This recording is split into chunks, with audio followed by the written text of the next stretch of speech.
Hola, buenas tardes a todos. Hola, buenas tardes. Buenas tardes. Buenas tardes. Sí, buenas tardes.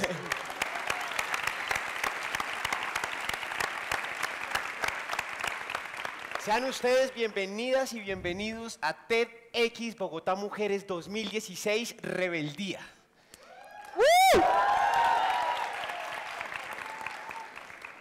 Nosotros vamos a ser los presentadores oficiales de este evento. Estamos muy felices de que todos ustedes, a pesar de la granizada, estén acá y de presentar a todas estas grandes mujeres y hombres que van a pasar hoy para movernos el corazón y la cabeza. Primero que todo, como recomendaciones básicas, vean dónde quedan las salidas de emergencia, entonces échale un vistazo a derecha e izquierda donde quedan las salidas y los asientos son fijos, es decir, no son fijos, es decir que no pueden dejar nada ahí cuando se vayan a ir, ¿listo? Van a tomar fotos, haga lo que quiera, pero sin flash y no pueden hacer videos. Exactamente. Sí, una recomendación más. No se levanten de sus sillas mientras están las conferencias, esperen a que termine la conferencia y ahí sí pueden dirigirse a la salida si necesitan ir al baño o necesitan salir del auditorio. Si quieren postear algo en internet, #rebeldía o hashtag TEDx Bogotá Mujeres.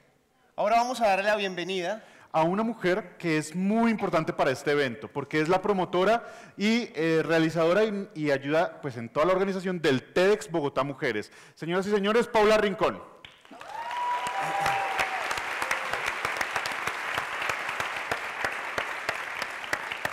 Hola, bienvenidos. Gracias por aceptar esta invitación a pesar del aguacero que los recibió. Vamos a tener un poco de paciencia con el ingreso, porque desde luego imaginamos que el agua retrasó la llegada de muchas personas. Pero mientras esto ocurre, les quiero contar que mientras estamos acá, en Bogotá, 300 eventos similares se están realizando en el planeta. 70 países estamos conectados en un rango de 24 y 48 horas para que las ideas fantásticas alrededor de la mujer, alrededor de las posibilidades de transformación, de situaciones particulares de mujeres y niñas empiecen a cambiar y que tengamos todos ideas fantásticas a partir de lo que vimos en este escenario. Hoy 12 personas han trabajado profundamente para compartirles ideas, para compartirles todo eso que ellos hacen en su cotidianidad, fantástico, todos esos actos transformadores que pueden servirnos para nuestro día a día. Adicionalmente, quiero contarles que este evento está lleno de magia, de momentos particulares, de minucias que hacen que sea un evento women, un evento mujer. Les voy a mostrar momentos como cuáles.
Decidimos empezar esta celebración en grande. Decidimos que íbamos a tomar cambios desde el minuto cero, que si teníamos un encuentro, una reunión especial con nuestros oradores, con las personas que hacen posible este espacio, pues debíamos hacer algo importante. Y qué mejor que irnos a las plazas de mercado a recuperar aquellos alimentos que la mayoría de nosotros no aceptamos, no compramos, no incluimos en nuestro mercado cotidiano porque consideramos que no sirven. Y con eso, el chef Alejandro Cuellar hizo una cena sorprendente. Así que de nuevo, este evento está lleno de momentos maravillosos. Espero que lo disfruten. Bienvenidos.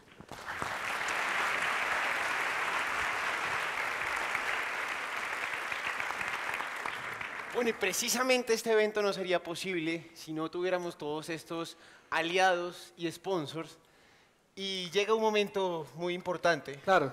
para nosotros, en el que tenemos que nombrarlos a todos, pero para no aburrirlos, nombrándolos a cada uno de ellos, decidimos seguir con esta tradición de hacerle un rap.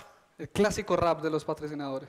El clásico rap de los aliados y sponsors. Sponsors. Sponsors. Sponsors. Sponsors, sponsors, sponsors, sponsors, sponsors,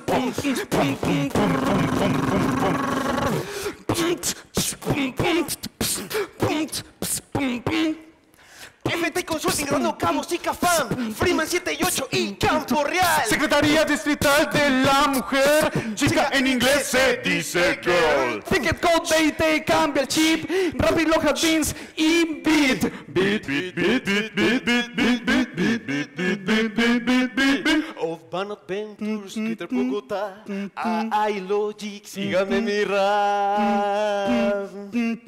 Mirona, Ayunos y Cine Social, ellas inspiran al mundo y esto es real. Inspira Pixel Media y Estelar. De Tijuana Calentana, Alejandro Cuellar. F12, Petrona y Avianca, vamos todos, levántense de esa banca. Asunto y Cantoc y Social Colectivo, Improviso el Project que está aquí activo.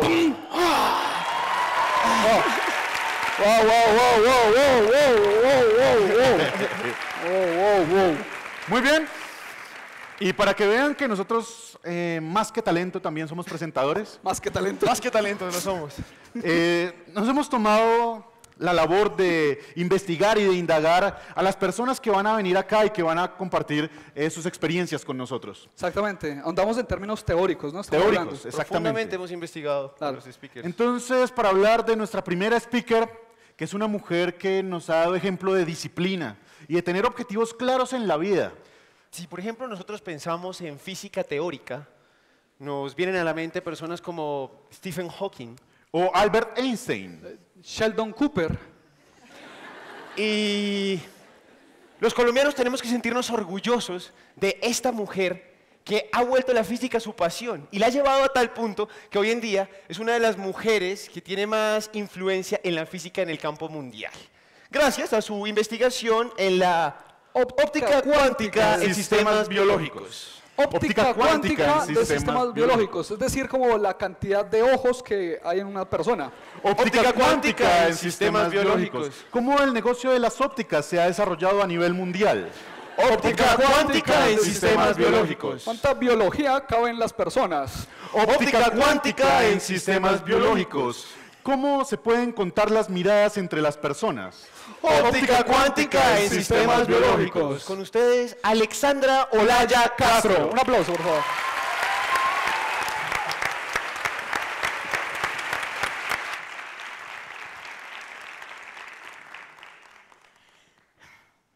El Instituto de Física del Reino Unido tiene una tradición lindísima y es que premia a científicos que actualmente estén haciendo contribuciones excelentes al desarrollo de la física. Entre estos premios entrega la medalla Maxwell, que se entrega a físicos teóricos que en sus primeras etapas de la carrera de investigación, primera década, estén haciendo buenas contribuciones al desarrollo de la física teórica. Desde 1962 y por 44 años, casi medio siglo, este premio fue entregado solo a hombres. Pero en la última década, esto empezó a cambiar. Y el premio lo han recibido 5 mujeres, 5 en la última década. Una de esas yo, este año.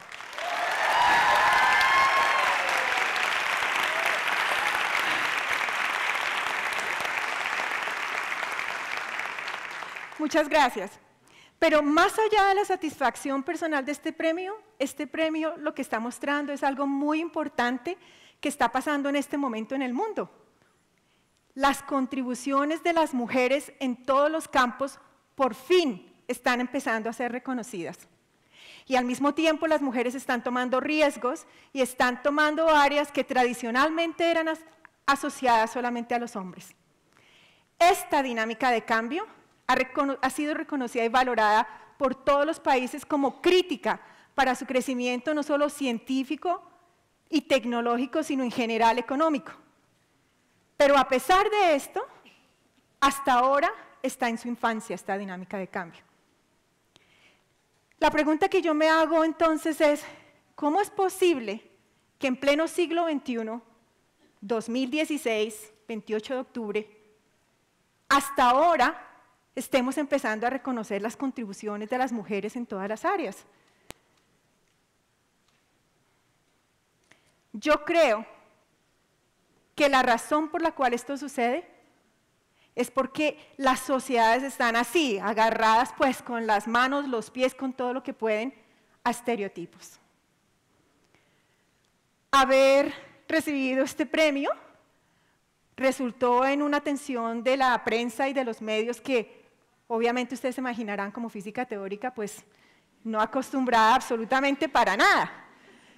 Y las diferentes entrevistas lo que me invitaron fue a reflexionar sobre mi vida y sobre cómo era posible que hoy estuviese aquí. Mi camino ha sido una aventura súper emocionante, altos y bajos. Y una cosa sí es clara, estar aquí hoy es el resultado de haber traspasado las barreras de todo tipo de estereotipos, de género, socioeconómicos, culturales. Algunas veces traspasé esas barreras sola, muchas, pero muchas veces con ayuda, muchas veces inconscientemente y ahora más recientemente, conscientemente. Estos estereotipos simplemente nos estancan, nos paralizan completamente. Yo crecí en un contexto socioeconómico en donde ni las niñas ni los niños van a la universidad. Hoy en día menos del 10% de esta población accede a cualquier tipo de educación superior. Mi papá y mi mamá son unos seres maravillosos, pero ellos tampoco tuvieron la oportunidad de ir a la universidad. Ninguna de las personas que yo conocía en mi barrio iban a la universidad, ya se trabajaba para vivir. Nadie de las personas que yo conocía y que tuviera cercanas como referentes habían ido, pensaban ir a la universidad. En el colegio donde estudiaba, los libros que leíamos, pues las protagonistas tampoco iban a la universidad. Por ejemplo, la María. ¿Se acuerdan de la María? La María, esta niña tan linda con sus trenzas bien hacendosa, como una boba ahí embelesada por su primo Efraín, quien sí iba a la universidad, había ido a la universidad en Bogotá y en Londres. Y la Dulcinea de Miguel de Cervantes Saavedra, pues esta mujer esbelta, perfecta, sabia, pero que únicamente existía en la imaginación de Don Quijote, porque mujeres de ese tipo aparentemente no existen. Y si se preguntan qué teníamos en la televisión, pues teníamos el Chavo del Ocho. Pero de allí ni Kiko iba a ir a la universidad. Y también teníamos, obviamente, a la Mujer Maravilla. Pero ¿para qué universidad? Así con su coronita y pues los brazaletes, el lazo, con eso era suficiente para ser heroína. El punto es, en este contexto no había ningún referente de que la universidad era una opción real, excepto por el colegio distrital en donde estudiaba, porque allí nos habían dicho que debíamos prepararnos para ese examen de ICFES que nos iba a permitir entrar a la universidad, o no, quizás.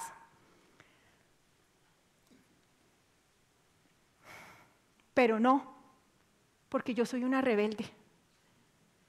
Esa vida no iba a ser para mí. Ese estereotipo, esa opción A, no iba a ser para mí.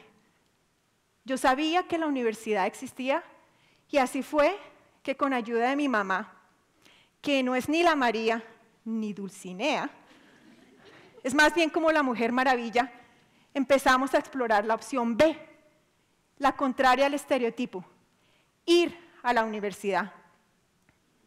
Y así fue que llegué a la Universidad Distrital a estudiar licenciatura en física. Pero para entender un poco más fuerte qué significó haber tomado la opción B, la contraria al estereotipo, yo creo que tenemos que entender qué es un estereotipo. Y como buena física, pues tengo que buscar una analogía de la física para explicarla. Yo veo a los estereotipos como agujeros negros, En física, los agujeros negros son estas regiones del espacio-tiempo que atrapan todo, incluida la luz. Bueno, yo veo los estereotipos como agujeros negros sociales, que atrapan la luz de mentes brillantes, de mentes talentosas, de mentes que pueden transformar. Los estereotipos entonces nos paralizan por completo, son un peligro inminente para las sociedades.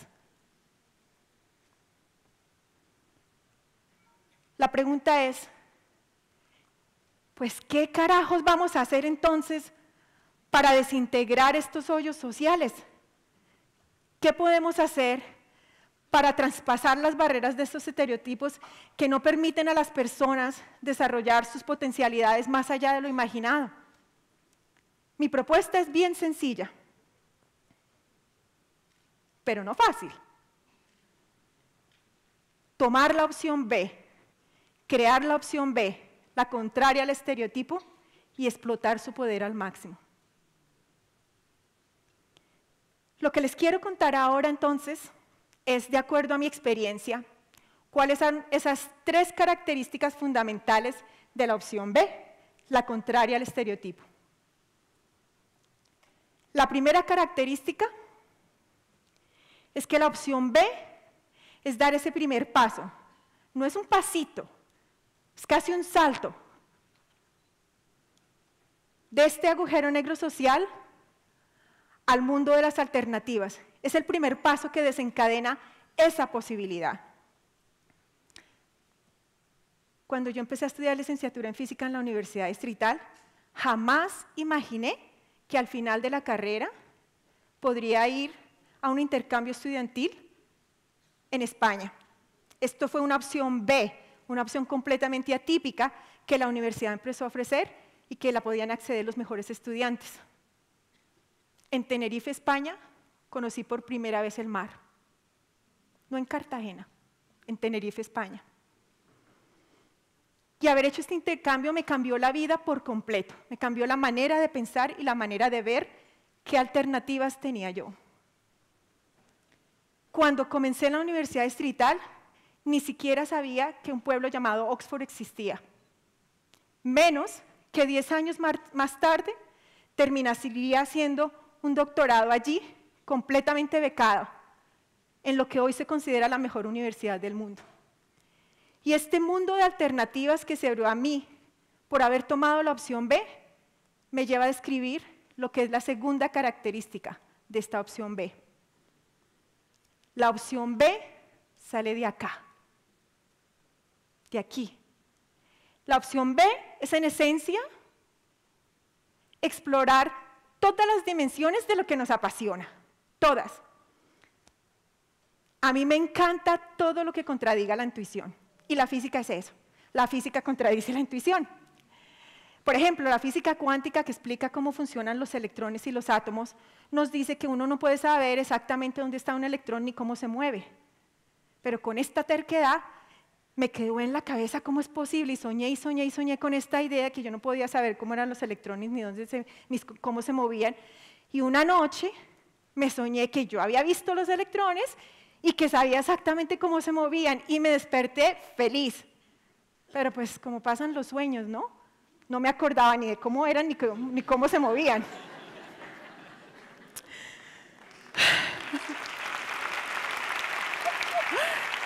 Así pasan los sueños.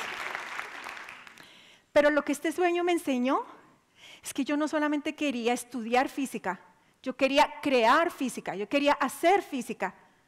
Y así fue que de nuevo tomé la opción B, lo que se espera de una persona que termina licenciatura en física y que no tiene nada malo, pero es la expectativa, es empezar a enseñar en un colegio y profundizar en el área de educación, al menos en esa época.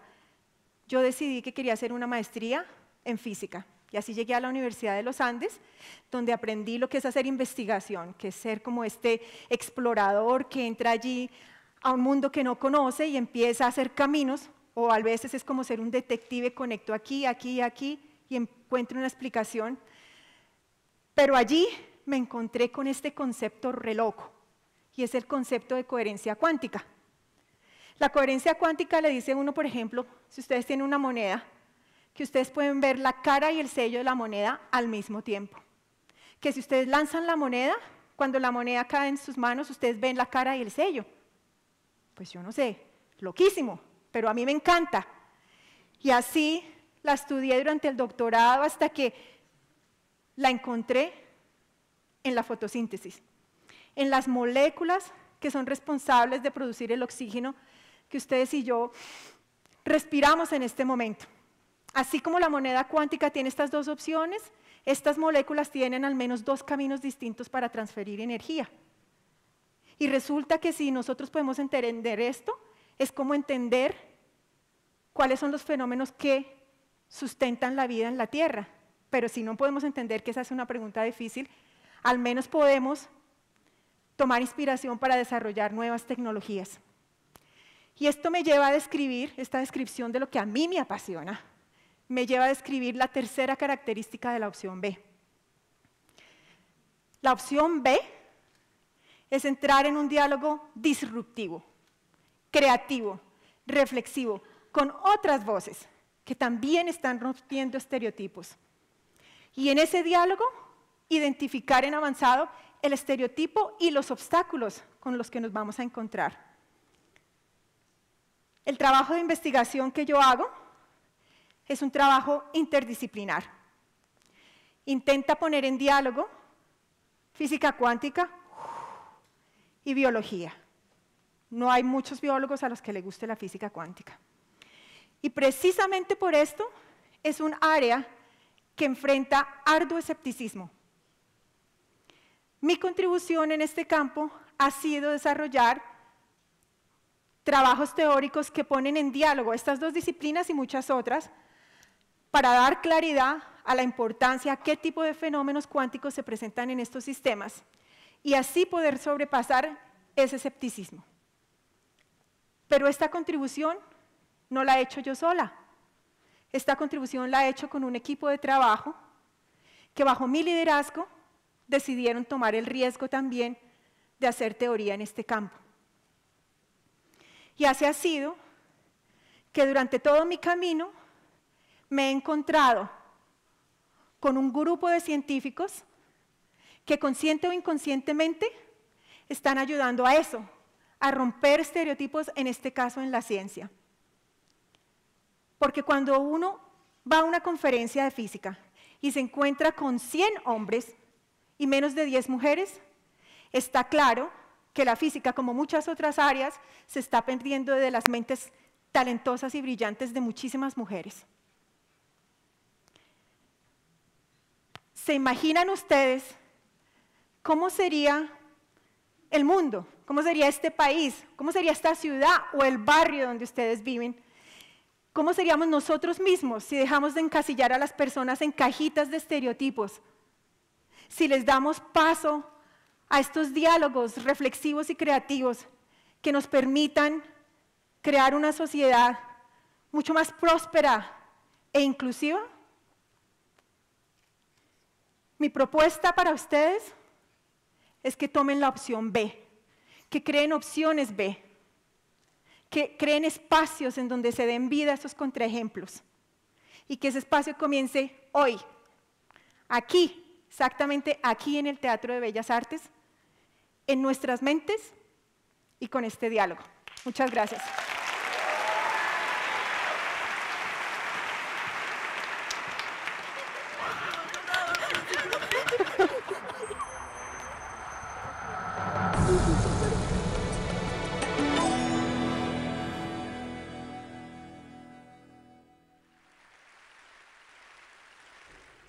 Talking about empowerment is odd, because when we talk about empowerment, what affects us most are the stories.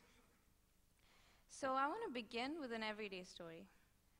What is it really like to be a young woman in India? Now, I've spent the last 27 years of my life in India, lived in 3 small towns, 2 major cities, and I've had several experiences. When I was 7, a private tutor who used to come home to teach me mathematics molested me.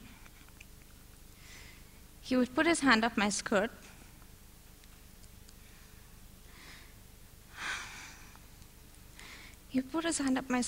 and tell me he knew how to make me feel good.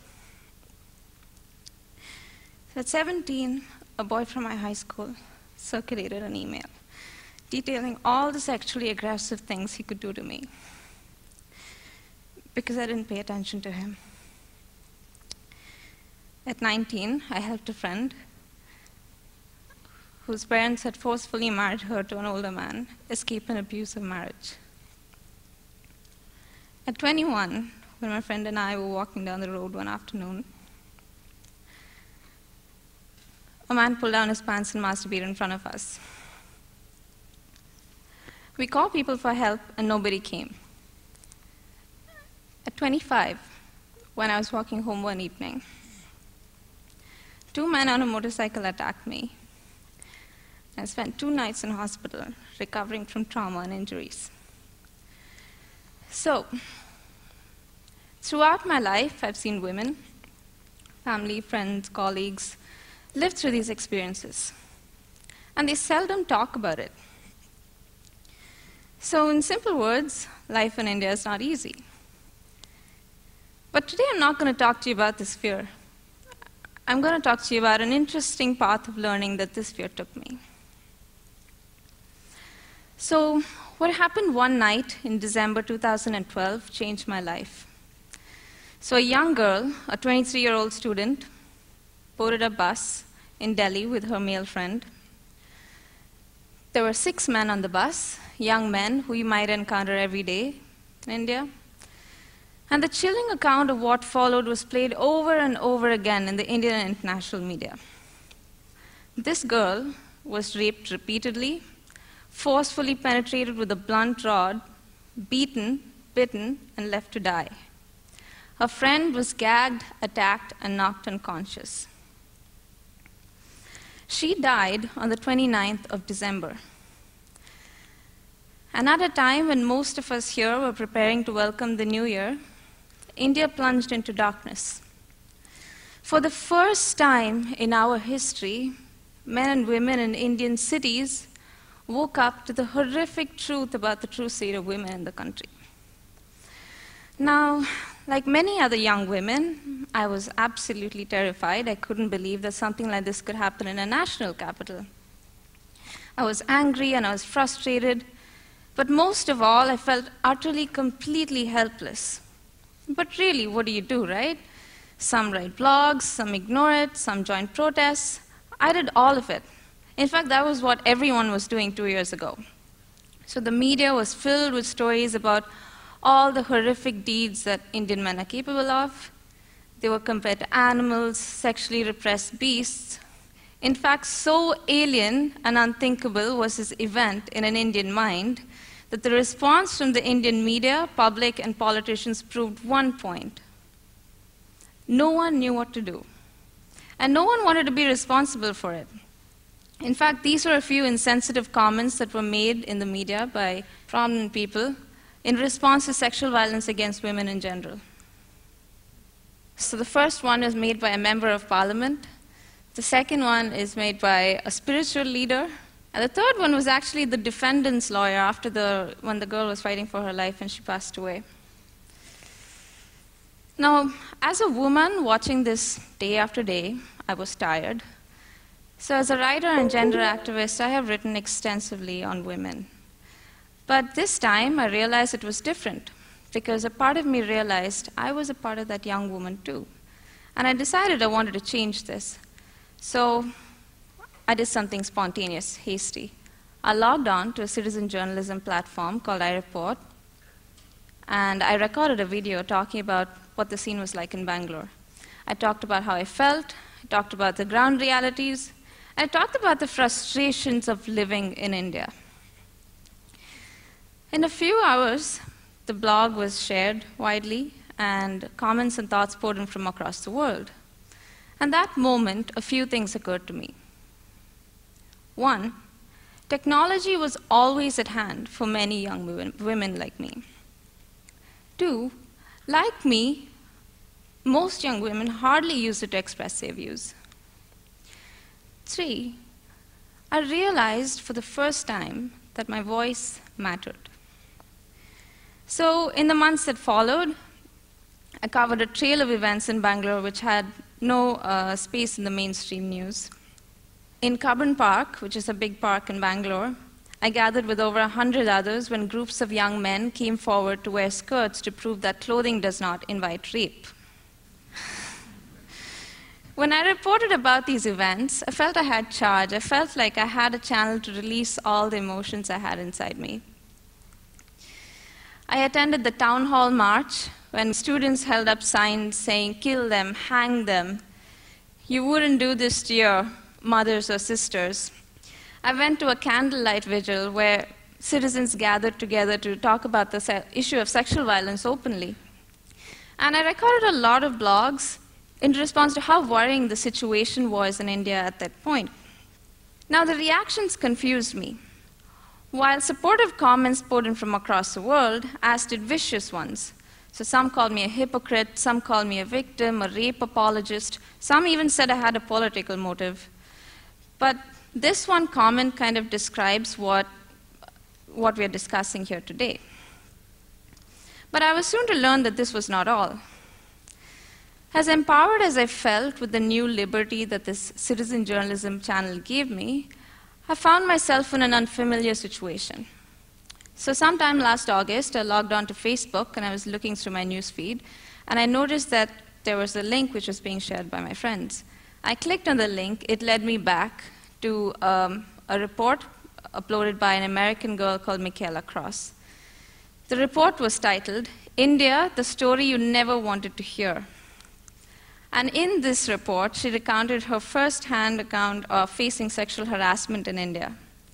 She wrote, "There is no way to prepare for the eyes that every day stared with such entitlement at my body, with no change of expression, whether I met their gaze or not. Walking to the fruit sellers or the tailors, I got stares so sharp that they sliced away bits of me piece by piece." She called India a traveler's heaven and a woman's hell. She said she was stalked, groped, and masturbated at. Now, late that evening, the report went viral. It was on news channels across the world. Everyone was discussing it. It had over 1 million views, 1,000 comments and shares. And I found myself witnessing a very similar thing. The media was caught in this vicious cycle of opinion and outburst and no outcome whatsoever. So that night, as I sat wondering how I should respond, I found myself filled with doubt.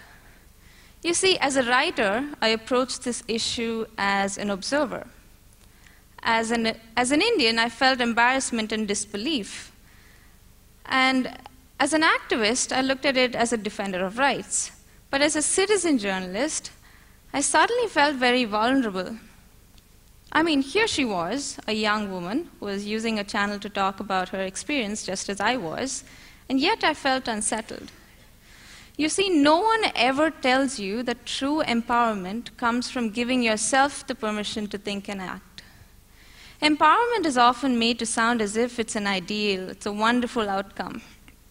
When we talk about empowerment, we often talk about giving people access to materials, giving them access to tools. But the thing is, empowerment is an emotion, it's a feeling. The first step to empowerment is to give yourself the authority, the key to independent will. And for women everywhere, no matter who we are or where we come from, that is the most difficult step. We fear the sound of our own voice, for it means admission, but it is this that gives us the power to change our environment. Now, in this situation where I was faced with so many different kinds of realities, I was unsure how to judge because I didn't know what it would mean for me. I feared to judge because I didn't know what it would be if I didn't support the same view as this girl. I didn't know what it would mean for me if I was challenging someone else's truth. But yet it was simple. I had to make a decision. Should I speak up or should I stay quiet? So after a lot of thought, I recorded a video blog in response, and I told Michaela, well, there are different sides to India, and I also tried to explain, I tried to explain that things will be okay, and I expressed my regret for what she had faced. And a few days later, I was invited to talk on air with her, and for the first time, I reached out to this girl who I've never met, who was so far away, but yet I felt so close to. Since this report came to light, more young people than ever were discussing sexual harassment on the campus. And the university that Michaela belonged to gave her the assistance she needed. The university even took measures to train its students to equip them with the skills that they need to confront challenges such as harassment. And for the first time, I felt I wasn't alone. You see, if there's anything that I've learned as an active citizen journalist over the past few years, it is our dire lack as a society to actively find avenues where our voice can be heard. We don't realize that when we're standing up, we're not just standing up as individuals, we're standing up for our communities, our friends, our peers. Most of us say that women are denied their rights. But the truth is, oftentimes, women deny themselves these rights. In a recent survey in India, 95% of the women who work in IT, aviation, hospitality, and call centers said they didn't feel safe returning home alone after work in the late hours or in the evening. In Bangalore, where I come from, this number is 85%. In rural areas in India, if anything is to go by, if the recent gang rapes in Badgaon and the acid attacks in Odisha and Aligarh are supposed to go by, we need to act really soon. Don't get me wrong, the challenges that women will face in telling their stories is real. But we need to start pursuing and trying to identify mediums to participate in our system and not just pursue the media blindly. Today, more women than ever are standing up and questioning the government in India, and this is a result of that courage. There is a 6-fold increase in women reporting harassment, and the government passed the Criminal Law Amendment Act in 2013 to protect women against sexual assault. As I end this talk, I just want to say that I know a lot of us in this room have our secrets. But let us speak up. Let us fight the shame and talk about it. It could be a platform, a community, your loved one, whoever, whatever you choose. But let us speak up. The truth is, the end to this problem begins with us. Thank you.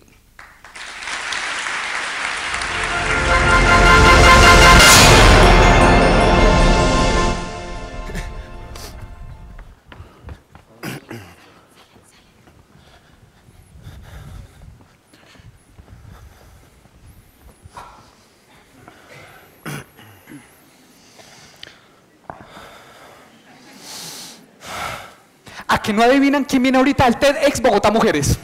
Es periodista y estudiante de Ciencia Política de la Universidad Javeriana. Es una mujer que no tiene pelos en la lengua. Es una mujer que dice las cosas claras y concretas. También es cantante porque canta las verdades. No deja títere con cabeza. No deja para mañana lo que puede hacer hoy. No mezcla serrín con pan rallado. A Dios rogando y con la puya dando. No hay puya que por bien no venga. A buen entendedor, pocas pullas. Camarón que se duerme se lo lleva a la puya. Cuando el río suena, pullas lleva. Dios dijo, ayúdate que yo te pullaré. Al que a buen árbol se arrima, buena puya lo cobija. Con ustedes, María Paulina Baena.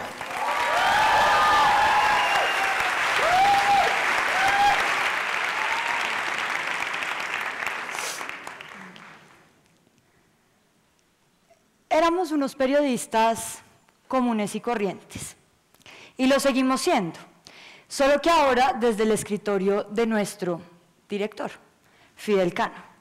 Fidel Cano es el director del diario El Espectador, el medio más antiguo de Colombia. Y La Puya es una videocolumna de opinión creada por 5 periodistas y hecha por 5 periodistas de esta redacción. Este grupo no obedece a las típicas secciones que vemos en las salas de redacción. Más bien es un grupo que se creó libremente, porque compartíamos gustos y afinidades y porque teníamos el interés de comunicar de manera distinta y efectiva una noticia. Acá en este grupo hay de todo. Hay periodistas, hay politólogos, hay abogados, hay filósofos y hay hasta carpinteros. Sí, carpinteros. Pero bueno, ¿qué es lo importante de la puya? ¿Qué es lo novedoso de la puya? Es decir, ¿a cuenta de qué estamos parados nosotros en este escenario? La puya es disruptiva porque tiene un tono y unas ideas que no le gustan a mucha gente. Es un tono que le gusta a otra gente, pero a muchas otras no. Y es un tono que subvierte un poco los paradigmas tradicionales del periodismo y que ha suscitado acalorados debates en torno al deber ser de la comunicación. Pero bueno, de eso se trata en últimas la puya, no en vano nos llamamos la puya. La puya entonces subvierte el tono informativo tradicional del periodismo, la neutralidad para comunicar y las expectativas sobre el rol de la mujer en la sociedad. Nosotros nos enfrentamos a muchos comentarios en Twitter, en Facebook, en redes sociales, algunos de ellos son estos. Lo que no me aguanto es esa gritona de la puya. Yo no puedo con ese tonito regañón. No necesito que me traten de imbécil para entender un tema de interés nacional. No sé por qué necesita hablar con tono prepotente y grotesco para quejarse o informar algo. Independientemente del análisis que realice, ese tono y esa actitud son bastante aburridores. Pienso que a la gente hay que llegarle con argumentos, no con ínfulas de intelectualismo. Normalmente el tono del periodista en la pantalla es plano. El periodista no acude a un tono distinto porque tiene prohibido interpretar. Es como si le fuera vetado pensar. Miremos lo que dice la taxonomía de conceptos de la comunicación. Un minuto.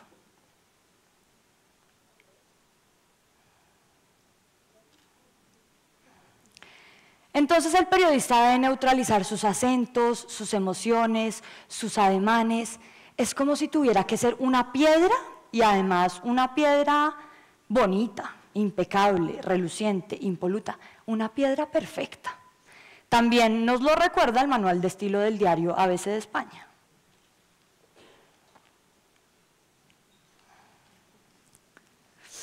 No hay espacio entonces para humanizar al periodista y mostrarlo con sus manías y con sus obsesiones. Otra vez este texto que se llama el discurso periodístico.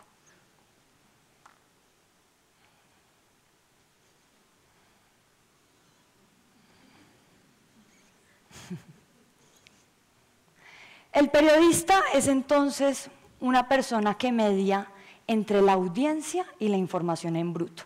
Es como si estuviera desprovisto de toda humanidad.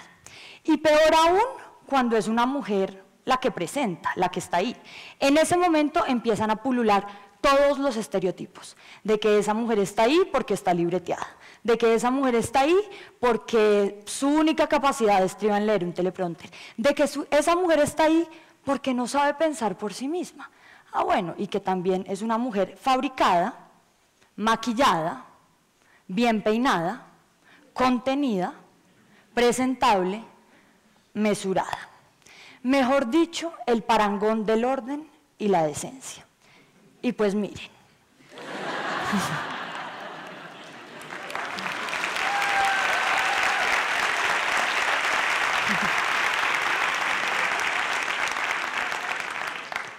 Nosotros, en cambio, en la puya valoramos el tono, porque un tono vehemente reconoce que uno piensa y siente.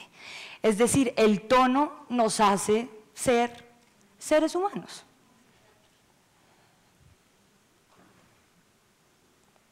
A pesar de la huevonadita de los 7.500 millones de dólares que les dimos entre 2007 y 2015, rapaces, comparar hijos de familias heterosexuales, gente de bien, con hijos de parejas homosexuales. Van a seguir haciéndose los pendejos diciendo que no hay un problema de salud pública. Tenemos un procurador tan mentiroso que la Corte Constitucional lo regañó por desinformar a las mujeres. Divino. Y así quiere ser presidente. Ustedes saben que en Colombia vive gente que cree en otras cosas también, ¿no? Hasta también hay ateos. Quieren explotar un valle que produce casi el 70% de agua del Quindío. Solo cuando la gente se emberracó, al presidente le dio por decir, ¡no, mentiras! guerrilla y el gobierno se están metiendo los dedos a la boca los unos a los otros. Ok. Eso era reconstitucional. Vamos a tratar de entender este tierrero.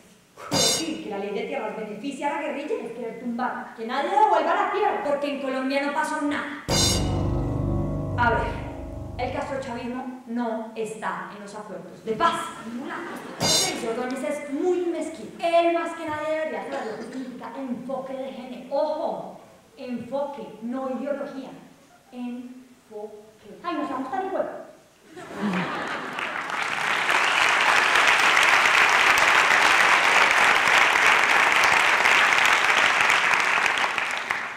Esto se traduce en una relación de empatía con la audiencia, porque las noticias nos generan reacciones y emociones, y si nosotros las valoramos a partir de un tono, de una u otra forma nos estamos poniendo en el mismo plano de quienes nos ven y de quienes nos escuchan. Porque díganme de acá, ¿quiénes de ustedes nos sufren, nos sienten, nos indignan, no bravean? Uno no se indigna y bravea porque sí, sino porque le importa algo. Entonces el tono le pone la lupa a aquello que nos genera una reacción fuerte. Uno no alerta a otro hablándole bajito o pasito. Y aunque el tono sea un asunto de forma, y lo es sobre todo un asunto de fondo. El tono de la puya recoge las indignaciones de nosotros 5, los que hacemos la puya. Evidencia y nos desnuda, pone las características de nuestra personalidad ahí. Entonces, de una u otra forma, estamos siendo nosotros mismos, ¿sí? El tono de la puya evidencia nuestro carácter, y el carácter define amores y odios, y muestra si una persona es amada u odiada, o al revés, no importa.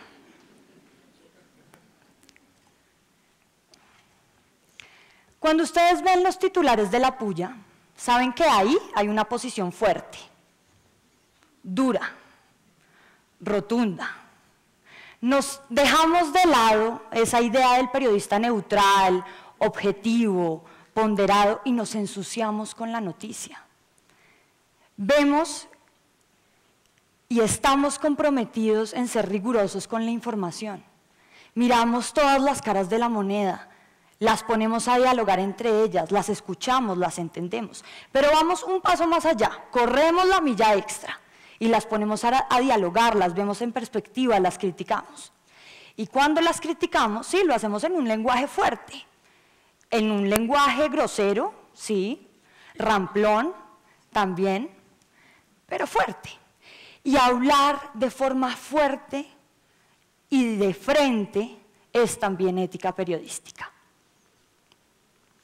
Ustedes se han dado cuenta, no sé si lo hayan visto, de pronto no, pero ustedes se han dado cuenta de que nosotros le hablamos, o de que yo le hablo a un pene, y ese pene es un pene grande, y ese pene además es nuestro megáfono.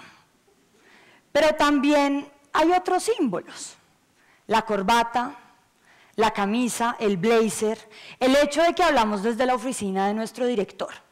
Entonces, tradicionalmente, estos símbolos los utilizamos, y que son asociados al macho, los utilizamos para darle la palabra a una mujer. Y eso de entrada es contrahegemónico, porque subvierte las expectativas de quienes siempre tienen la palabra en este país. Entonces, al utilizar esto, nosotros le estamos dando la palabra a una mujer. Y por eso nos hemos ganado toda suerte de comentarios sexistas y machistas que nosotros decidimos utilizar para hacer nuestra propia publicidad. Se los quiero mostrar. Pensé que era viva, inteligente y bonita, pero resultó defendiendo maricas. Quizá pueda ser más femenina y dulce.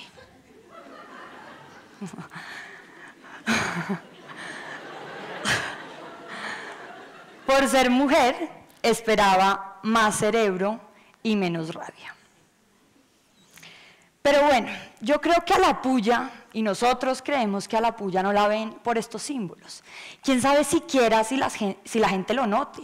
Estos son símbolos sutiles, están ahí en el subtexto. La gente ve a la puya porque comunica con pasión, con fuerza, con argumentos, con brío. Entonces la mujer, por ser pasional y por ser emocional, no queda incapacitada para argumentar, tampoco el hombre. Entendamos que la pasión no cierra diálogos, al contrario, los destapa. Entonces, quisiera contarles también un poco cómo es la forma de nosotros de hacer la puya. Y es muy simple. Se hace con una cámara que compró uno de nosotros, con un trípode compuesto por 7 libros de la oficina de nuestro director, en nuestros ratos libres y en un escritorio que no es el nuestro. Siempre va a ser difícil, siempre va a hacer falta plata, siempre va a hacer falta tiempo. Nosotros no le metimos tanta mecánica al asunto y simplemente lo hicimos. Eso sí sabíamos que queríamos, ¿no? Y sin querer queriendo, ya llegamos a los 50 millones de reproducciones. 50 millones. Queríamos, por ejemplo, avivar el debate. Queríamos incluir a un público joven en un periódico antiguo. Queríamos salirnos de los formatos tradicionales de hacer periodismo. Y además veíamos una cosa que era evidente, que flotaba en el ambiente y que se daba silvestre en Colombia, que es la rabia. Y con la rabia no podíamos hacer mucho acá en este país, la guerra de pronto, pero no mucho más. Nosotros entonces decidimos encauzar esa rabia y ponernos a dialogar y a entendernos. Por eso nuestro credo es y será siempre: emberráquese con nosotros, emberráquese con argumentos. Y si nosotros pudimos reinventarnos en un medio de casi 130 años, ¿ustedes qué están haciendo para reinventarse? Gracias.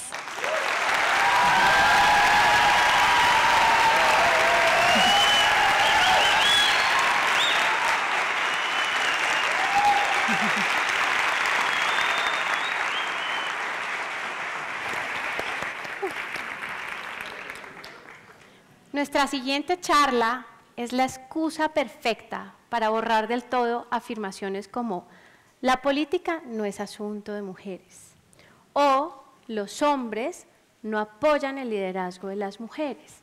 ¿Y quién mejor para ayudarnos en este proceso de transformación que Rodrigo Pombo?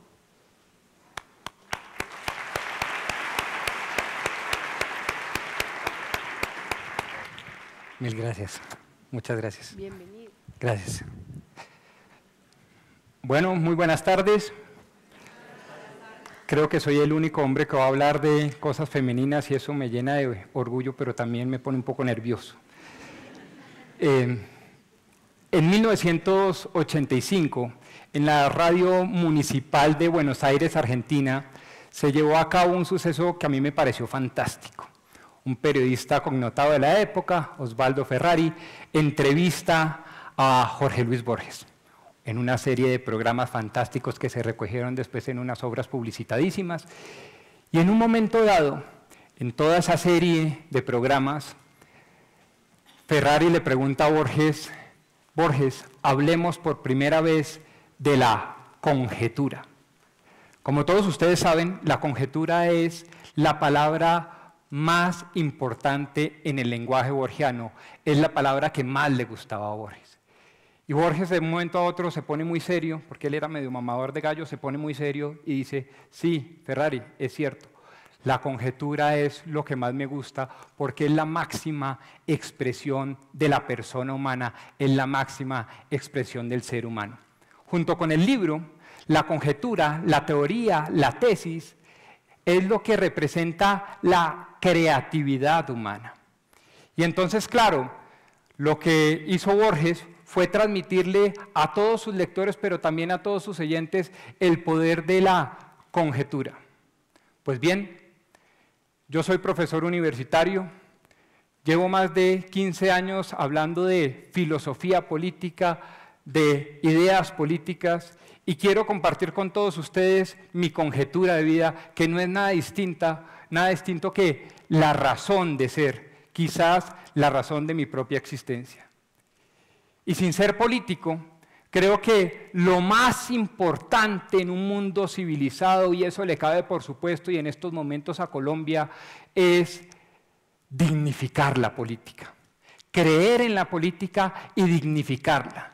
Es al fin y al cabo el gran arte de los artes, es al fin de cuentas la apuesta en común, el punto de encuentro, el escenario ideal para construir el bien común. Y esa ha sido mi tesis, esa ha sido mi bandera y esa ha sido mi conjetura.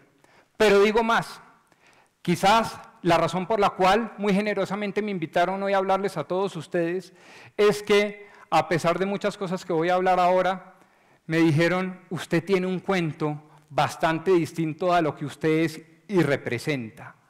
Y es que la mejor manera para dignificar el más bello arte humano que es la política, es la mujer en la política.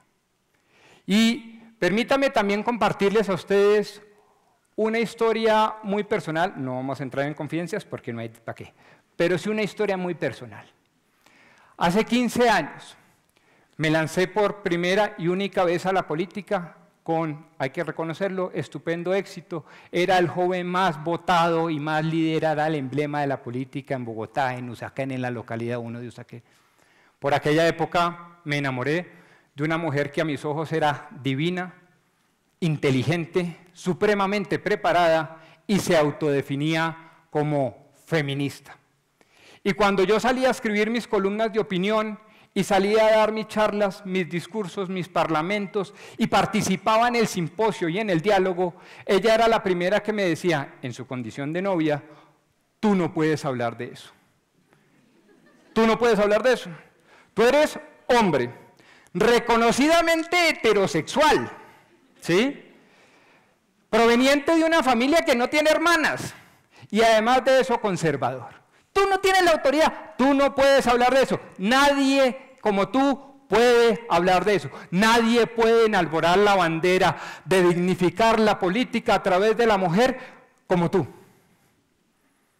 Bueno, y pasó un año de noviazgo, 2 años, 3 años, y pues las mujeres son las mujeres, y qué tal, y no sé qué, y yo quedé tarado. Yo quedé tarado básicamente porque quedé supremamente asustado y generé un paradigma, un tabú, una barrera casi infranqueable. Yo no puedo hablar de lo que yo quiero hablar, que es dignificar la política a través de la mujer. Porque en efecto, soy heterosexual, soy conservador, no tengo hermanas y tengo un perro hombre. No puedo hablar. Entonces yo estaba tarado, no puedo hablar. Y así, desafortunadamente, pasaron muchos años. Y me enfrentaba a distintos auditorios, el más hermoso de todos, mis estudiantes, y no podía soltar amarras para hablar de lo que yo más quería hablar, que era la dignificación de la política a través de la mujer y de lo femenino. Bien, fue ahí cuando entonces me fui a la Feria del Libro de Bogotá por consejo de un gran amigo, historiador fantástico, Juan Esteban Costaín. Adquirí y me compré los discursos de los premios Nobel de literatura. Y hubo uno que me pareció trascendental. Se llama Toni Morrison. Es una mujer, ya de edad, afrodescendiente, clase media norteamericana, educadora, editora y escritora. En 1988 se alza con el premio Pulitzer y en 1993 nada más ni nada menos que con el premio Nobel de literatura. Pero lo que más me llamó la atención fue que en ese diciembre frío y aburrido, como suelen ser los diciembres europeos, ¿cierto? Ella se presenta ante ese calificadísimo auditorio, no presenta genuflexiones, introducciones salameras, ni nada que se le parezca, y empieza a acudir a lo que ella era, a su esencia, a ser una educadora. Y repito, ante ese calificadísimo auditorio, empieza con una metáfora. Y yo quiero compartir con ustedes rápidamente esa metáfora porque fue lo que me terminó cambiando mi percepción y lo que me permitió tumbar ese paradigma, ese muro, esa tara que yo había adquirido años antes. Cuenta Morrison que estaba una señora afamada como sabia, afamada como lúcida, afamada como inteligente, postrada en su porche. Estaba ahí en el banco, era ciega además, era invidente, y como si eso fuera poco, en la mitad de los Estados Unidos era de color negro. Y llegaron entonces un grupúsculo de adolescentes irreverentes, blancos por supuesto, y dijeron, vamos a testear la sabiduría de esta mujer. Vamos a tomar un pájaro en nuestras manos y le vamos a preguntar si el pájaro vive o muere. De tal manera que si dice que está vivo, lo matamos. Y si dice que está muerto, lo soltamos y volará. Y siempre caerá y demostraremos que esta mujer invidente y negra no es tan sabia como cree. Cuando llegaron estos muchachos, estos pelados, como dicen ahora, llegaron a hablar con esta mujer, con esta sabia, le hacen la pregunta, elevan el interrogante. ¿El pájaro que tenemos en nuestras manos vive o muere? ¿Está vivo o está muerto? Y lo que respondió después de unos segundos de meditación esta sabia mujer fue lo siguiente: la respuesta está en tus manos. Y a mí me conmovió mucho eso, porque una vez termino de leer ese bello discurso y de ver el tono del discurso, entendí que yo podía y que solo estaba en mis manos y bajo mi exclusiva competencia, facultad y responsabilidad, salir a promulgar a los 4 vientos y en los 7 mares lo que yo creo. Y yo creo en la política, y yo creo en la política limpia, en la política honesta, en la política deliberativa, en la política de debate, en la política con altura. Y para eso creo que se necesita la mujer en la política. Pasó el tiempo, y después de esa lectura, y en mi condición también de profesor, hay que prepararse, hay que leer en casa, salía a leer otras lecturas y decía, es que encontramos en nuestra historia célebres, celebrísimos ejemplos para demostrar que no hay nada mejor que la sinceridad, que la valentía, que la prudencia, que la sabiduría, que la cultura, que la trascendencia, que la visión de fe de la mujer en la política. Comparto además algo que no había preparado durante todas estas semanas con ustedes. Creo que la que me antecedió en la palabra dio en el clavo, el tono. La mujer tiene, gracias a Dios y en sus propias manos, un tono distinto. Y déjenme decirles algo, yo estoy convencido que el tono de la mujer no solo es más puro, más limpio, más elevado, sino que es mucho más valiente que el del hombre. Y lo que se requiere en estos momentos para acabar con la corrupción, para acabar con la pobreza, para acabar con los tabúes, todos ellos, y con la mentira en la política, es esa sabia y valiente disposición de cambio, pero sobre todo esa sabia, valiente expresión de sabiduría en la mujer. No en vano, Robert Graves, quizás el más grande experto de la mitología griega y de Hesiodo, decía que no otra hubiera podido ser la más grande deidad del Olimpo, sino Atenea. Y Graves lo explica de manera romántica, divina, a mi juicio hermosa. Graves decía que una vez le dieron a Zeus el hachazo en la cabeza para que naciera Atenea. Atenea se convierte en el símbolo de la inteligencia, pero de esa inteligencia culta, de esa inteligencia bien lograda, de esa inteligencia prudente y profunda. Yo creo en que ese símbolo de hace 2800 años, ese símbolo ya hoy clásico, está más vivo que nunca. Y hay muchos otros ejemplos. ¿Qué decir en la Edad Media, en plena Edad Media, de Leonor de Aquitania?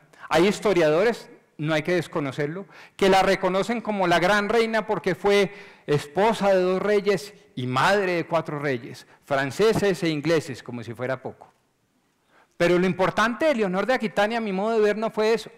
Lo importante de Leonor de Aquitania fue que fue la primera gran líder política en Occidente, quien sin ostentar el cargo y la regencia primaria, principalísima, era la mujer que traía las artes, la cultura, la estética y el concepto de lo bello a gobernar los destinos de Occidente. Una mujer, la más importante y celebérrima mujer de la Edad Media que no duró poco. Y yo creo que ese es otro gran valor que necesitamos en este momento en cualquier latitud en el mundo político. Traer las artes, la cultura, la estética al mundo de lo político. ¿Y quién mejor? ¿Qué mejor conducción? ¿Qué mejor Tao? ¿Qué mejor camino que la propia mujer? Y para finalizar, quiero simplemente decirles que mi gran reto, después de haberme quitado el tabú y haberme limpiado los ojos de cualquier atadura que por más buena fe me hubiera dicho mi exnovia feminista, que por cierto es muy querida, o sea, no se llevan una mala impresión, ¿cierto? Es, oiga, en nuestras manos está dignificar la política, creer en la política y por sobre todo invitar a las mujeres a que participen con su sabiduría, su inteligencia, su tono en la política. Muchas gracias.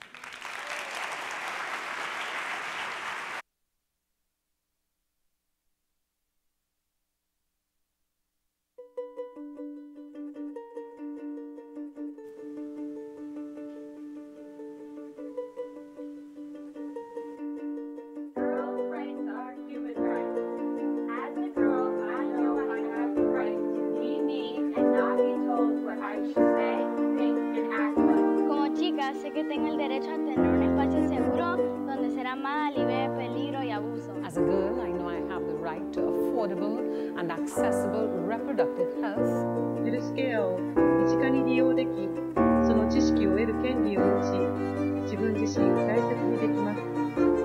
एक लड़की के रूप में मुझे यह अधिकार है कि मैं स्वयं की आवाज बनूं, सच को स्वतंत्रता से बयान करूं, मुझे मीडिया में बिना आंके और बिना किसी खतरे के समानता से देखा और सुना जाए.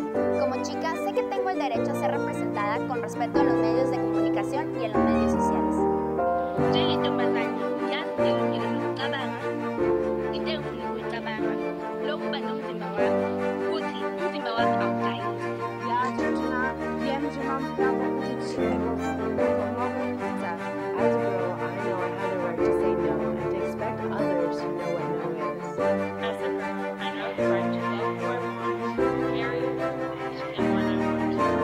Como chica, sé que tengo el derecho a igual remuneración por igual trabajo, sin tener que luchar por eso.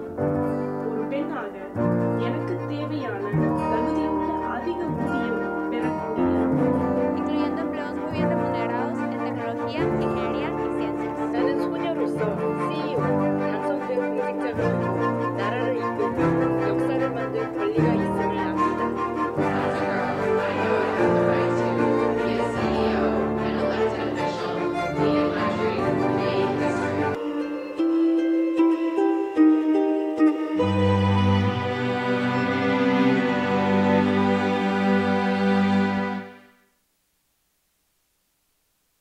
Conversar con una mujer que ha dedicado su vida a trabajar con las comunidades indígenas de este país. Pero aún mejor, trabaja para devolverles lo que es suyo, este territorio. Trabaja para ayudarnos a entender que en realidad ellos lo tienen todo y solo necesitan un poco de conciencia de parte nuestra. Démosle la bienvenida a Ruth Consuelo Chaparro.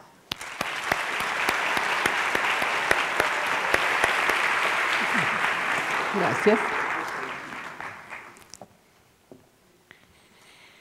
Pajami, Oaxaxi, Pacabajacobatzi, Tajitaneja. Ajena Matacabi, Pejanialibaisi, Neja. Yo trabajo con unos pueblos que para decir tierra dicen madre, para decir madre dicen ternura y para saludar dicen mi otro corazón. Hoy ustedes son mi otro corazón.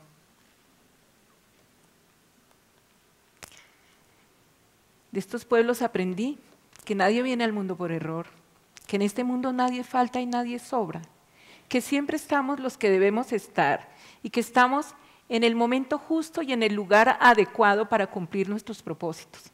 Así que hoy, para ustedes y para nosotros, es el momento justo y el lugar adecuado para algunos propósitos. Hace 36 años, yo tenía 17 años, había terminado mi bachillerato y no sabía qué carrera escoger. Las universidades me presentaban varias propuestas, por ejemplo, medicina, derecho, odontología, psicología, trabajo social, y a mí eso me parecía como una lista de mercado. Yo no tenía ni idea qué carrera escoger. Entonces mi primo Alirio, que trabajaba en el Bichada, me dijo, ¿y por qué no hace una experiencia de trabajo? Yo soy profesor en el Bichada con unos indígenas, vaya y hace una experiencia y de pronto, mientras tanto, piensa qué va a estudiar. Pues a mí me llamó la atención. Me llamó muchísimo la atención porque en el bachillerato a mí me enseñaron que los indígenas eran los primeros habitantes de América, que se alimentaban de un tubérculo venenoso y que utilizaban unas flechas envenenadas para cazar o para hacer las guerras entre ellos.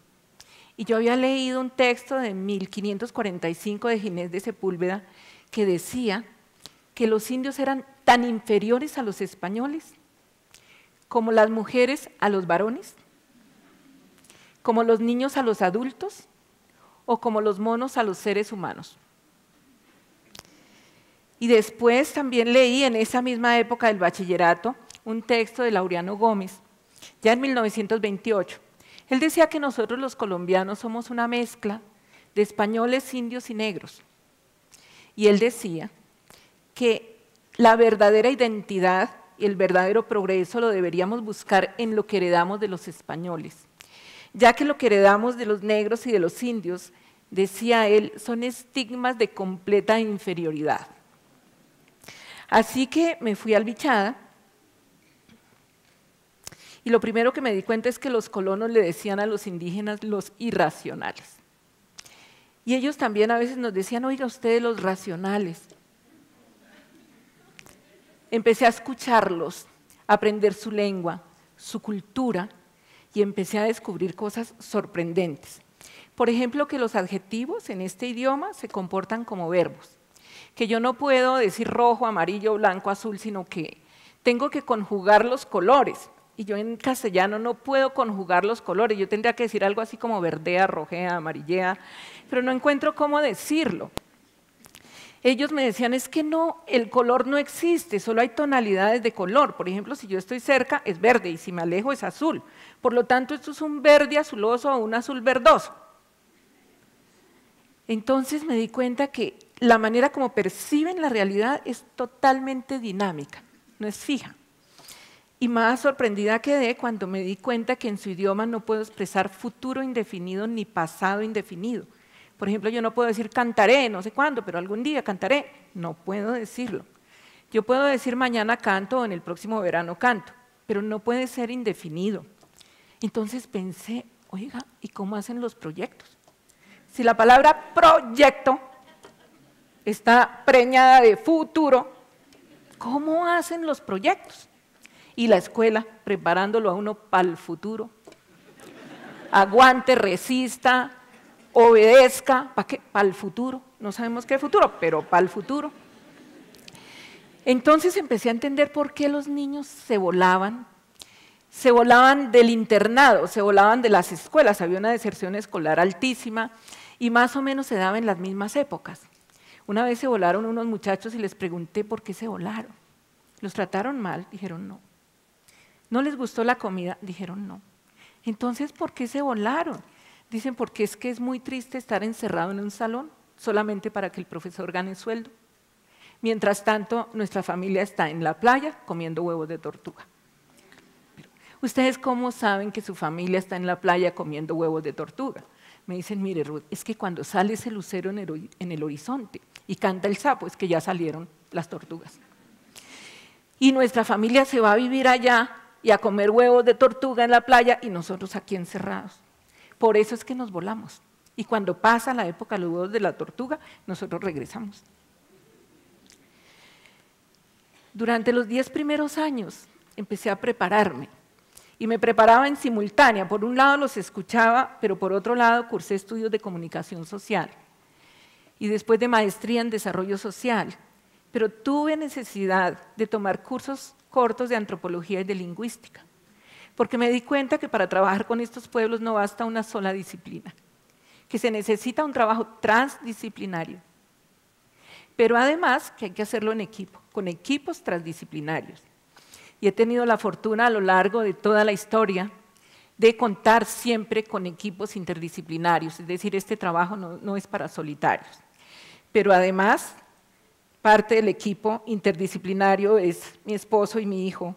Yo digo que además de ser mis amores, son mis colegas. Una vez me dijeron los indígenas, camine a una reunión que van a evaluar un proyecto. Era el proyecto que se llamaba Holanda-Colombia. Venían los holandeses, habían invertido unos recursos por 2 años y ahora iban a evaluar el proyecto. Entonces le pidieron a Margarita, una amiga mía que ya se murió, que fuera de intérprete, porque los indígenas solamente hablaban su lengua. Entonces fuimos.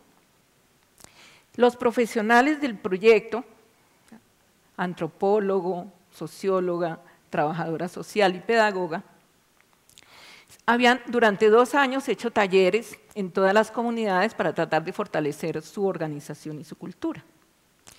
Cuando les preguntamos a los indígenas cómo les pareció el proyecto, empezó una discusión en el idioma sicuani y discutían y discutían y discutían. Nos miramos con Margarita y Margarita me dijo, ¿qué dice? ¿Le contamos a los holandeses lo que está pasando? Dije, pues contémosles.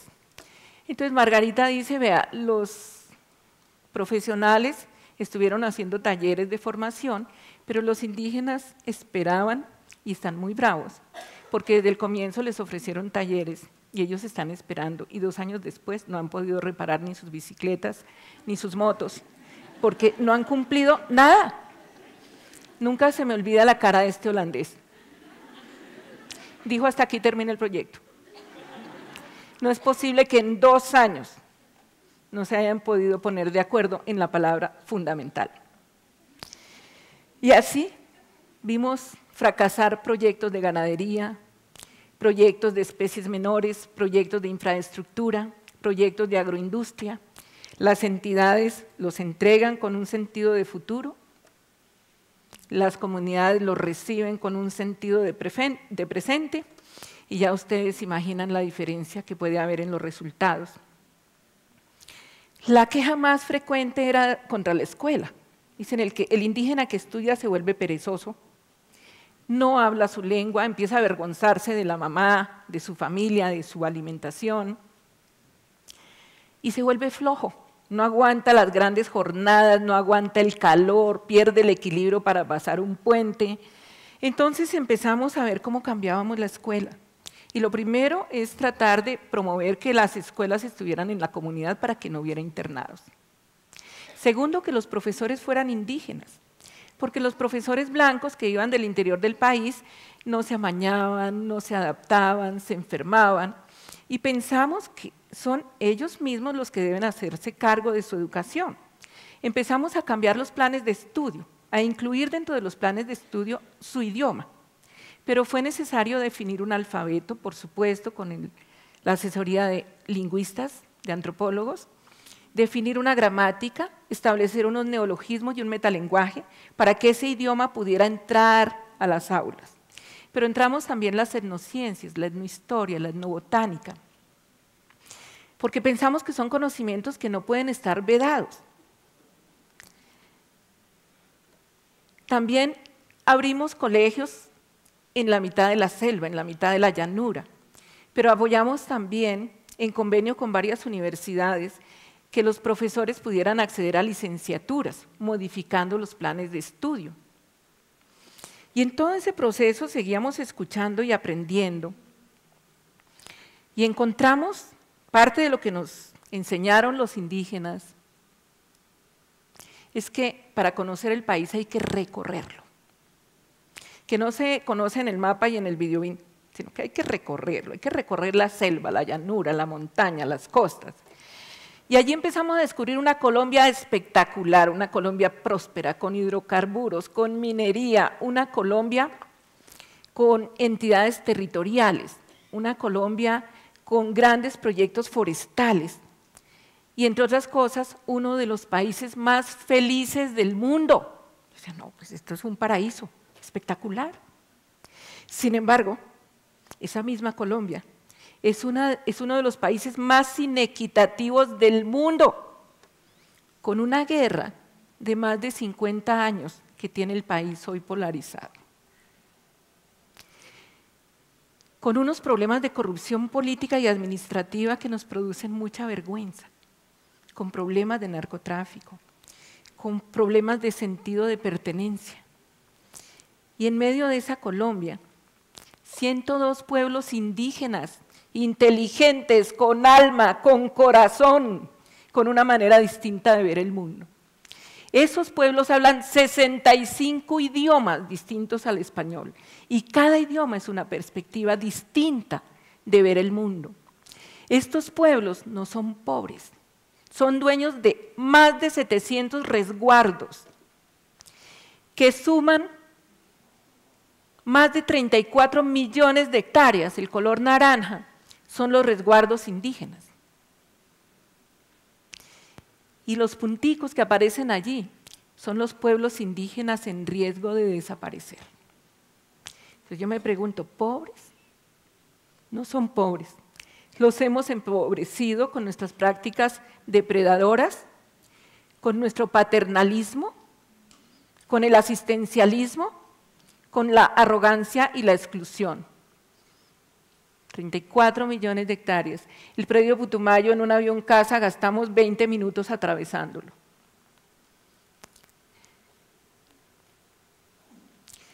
Estos pueblos nos decían, pero ustedes ¿qué entienden por escuela? Nosotros vemos que ustedes entienden por escuela como las casas, los salones, los profesores. Decían los indígenas, y para nosotros la escuela es el río, es la selva, es la llanura, es la comunidad, es la maloca. Decían, para nosotros la escuela es la vida. Y la vida tiene positivo y negativo, y la tarea de la gente es aprender a equilibrar todo eso. Entonces, decidimos, de la mano de sus organizaciones indígenas y de sus líderes, salir a las comunidades a trabajar con la vida. Tenemos un programa de protección de la niñez y de formación de familias. ¿Y qué hacemos con ellos? Recuperar prácticas culturales, disminuir la mortalidad por desnutrición y por enfermedades prevenibles. Los índices son vergonzosos. Disminuimos también el maltrato intrafamiliar, pero también trabajamos para minimizar los efectos del conflicto armado en estos niños. Todos los problemas del país atraviesan los territorios indígenas y atraviesan su población. Niños indígenas que han sido asesinados, heridos, huérfanos o reclutados por distintos actores. El 11% de los menores reclutados son indígenas. Hemos también encontrado casos de niños indígenas condenados al fusilamiento, algunos a los que no les hemos podido salvar la vida, a otros sí les hemos podido salvar la vida. Trabajamos también con sus autoridades indígenas. Si yo llego a una casa, hablo con el dueño de la casa y lo respeto. En cada resguardo hay autoridades, ellos son los dueños de la casa. Y si queremos hacer lo que sea, tenemos que contar con ellos. Entonces, ¿qué les enseñamos? Sus derechos fundamentales. Cómo hacer una tutela, qué es una acción de cumplimiento, qué es un derecho de petición, qué es una demanda, pero también que formulen sus planes de vida, sus proyectos, que los gestionen, que los ejecuten. Uno de los problemas que hemos visto a lo largo y ancho del país, que no es solamente en La Guajira, sino a lo largo y ancho del país, y ni siquiera es solo el país, es a lo largo y ancho del continente, es el hambre. Y viven en territorios amplios, tienen la mano de obra, tienen las herramientas, los conocimientos, las semillas. O sea, ¿qué les falta? Entonces ellos nos decían ganas. Hemos perdido el entusiasmo. Entonces nosotros revisamos el relato mítico de origen y ellos fueron creados para vivir en abundancia y para vivir de fiesta en fiesta, para que les sobre. Entonces Nos juntamos con ellos. Dicen, ¿qué juntamos? El esfuerzo, el sudor y la risa. ¿Para qué? Para producir abundancia. Sembramos con alma de abundancia. Hay que sembrar para el ladrón, para el ratón, para mí y para la fiesta. Que sobre. Profesionales con doctorado, con maestría, con especializaciones, con pregrado, volvimos a tocar la tierra con las manos.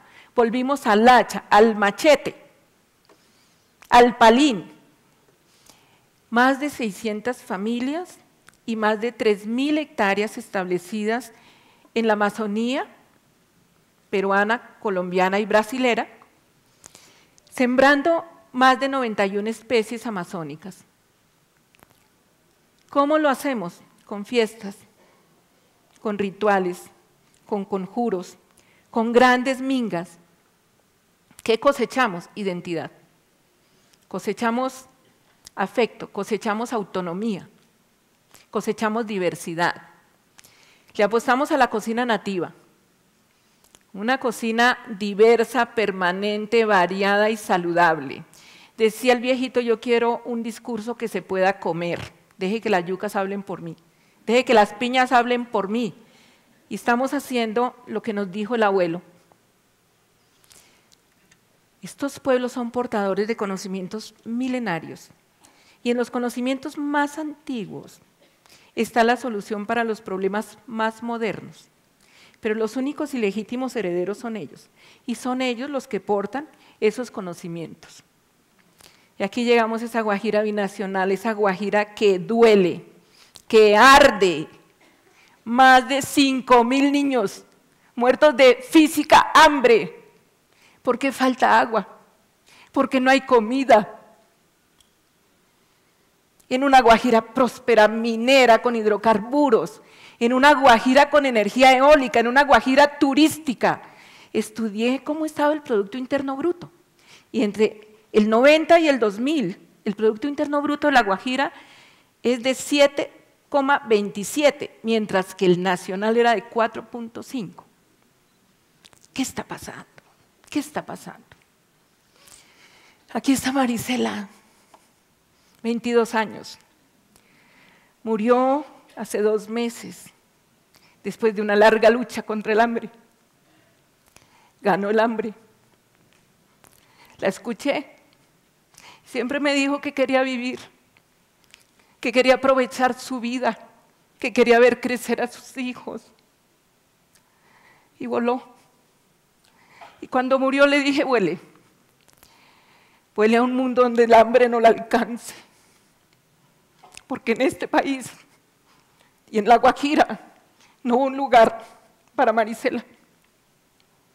Cuando a mí me preguntan de qué mueren los guayú, yo digo mueren de una enfermedad que padecemos en el país, una enfermedad contagiosa, una enfermedad compuesta por exclusión, por racismo, una enfermedad compuesta por corrupción, una enfermedad compuesta por indiferencia. La sociedad civil, con su silencio, con su indiferencia, ha permitido y es cómplice del holocausto, no solo en La Guajira, sino a lo largo y ancho de los territorios indígenas. ¿Qué hay que hacer? Escucharlos. Si hay un problema, lo analizamos con ellos y las soluciones las encontramos con ellos. No tenemos que pensar por ellos, tenemos que pensar con ellos y dejarnos guiar. Si estos pueblos desaparecen, es Colombia la que pierde, es la humanidad la que pierde. Y mientras haya excluidos, no habrá paz. Así lleguemos al plebiscito, así lleguemos a todos los acuerdos. Mientras haya hambre aquí o en cualquier lugar del mundo, no habrá paz. Y ustedes dirán, ¿pero qué podemos hacer nosotros? Yo aprendí de estos pueblos que los cambios comienzan en el corazón y en el pensamiento de los seres humanos. Y que lo que cambia aquí, cambia allá. Por eso les pido que se pongan de pie ya, hoy, todos, por favor.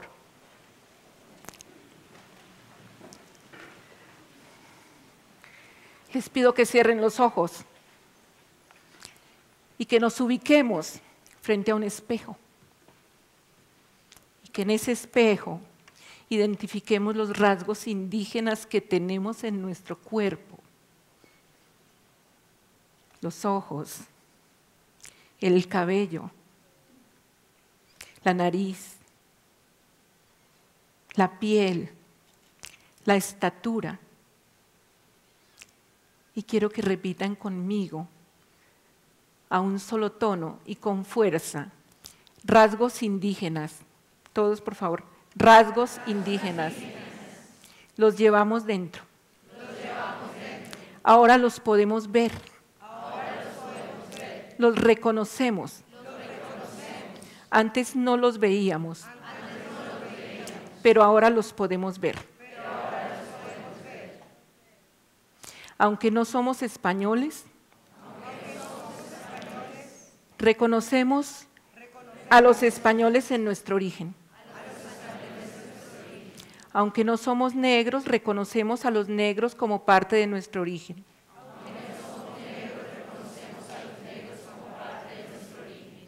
Y aunque no somos indios, reconocemos a los indígenas como parte de nuestro origen. A nuestros ancestros indígenas les decimos que gracias por la vida que nos dieron, por el territorio que nos heredaron, que los reconocemos. Su esfuerzo valió la pena. Y en su honor y en su memoria, nos comprometemos a reconocer los pueblos indígenas de Colombia y del continente. Porque cuando los reconocemos, nos reconocemos a nosotros mismos. Y cuando los respetamos, nos respetamos a nosotros mismos. Muchas gracias.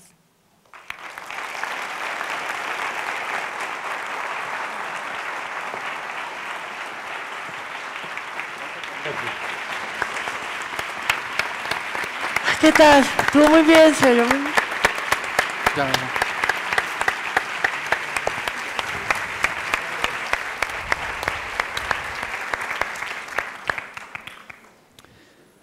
Para nuestra siguiente invitada, ella es literata y por eso vamos a aventurarnos a presentarla a la manera de un poema. Entonces, con base en las características que nosotros tenemos en la cabeza, vamos a crear un poema, ¿no?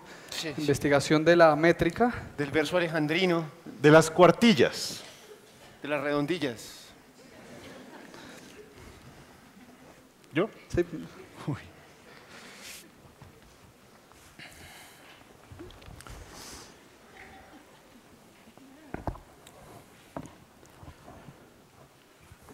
Sí.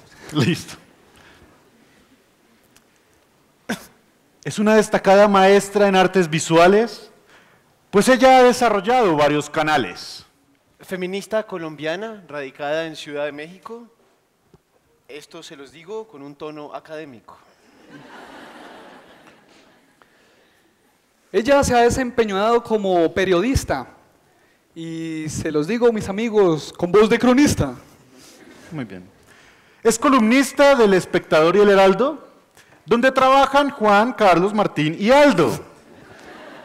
Es catedrática de periodismo de opinión en la Universidad Javeriana, donde estudian mis amigas Marta, Juana, Ana y Susana.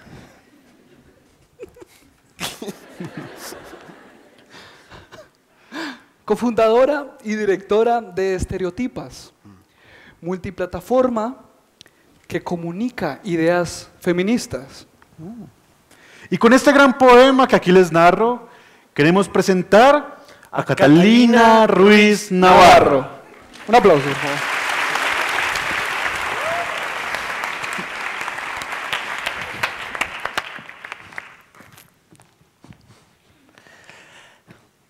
Hola a todos, muchas gracias por estar aquí. Bueno, Si ustedes me buscan en internet, me van a encontrar como Catalina por Dios.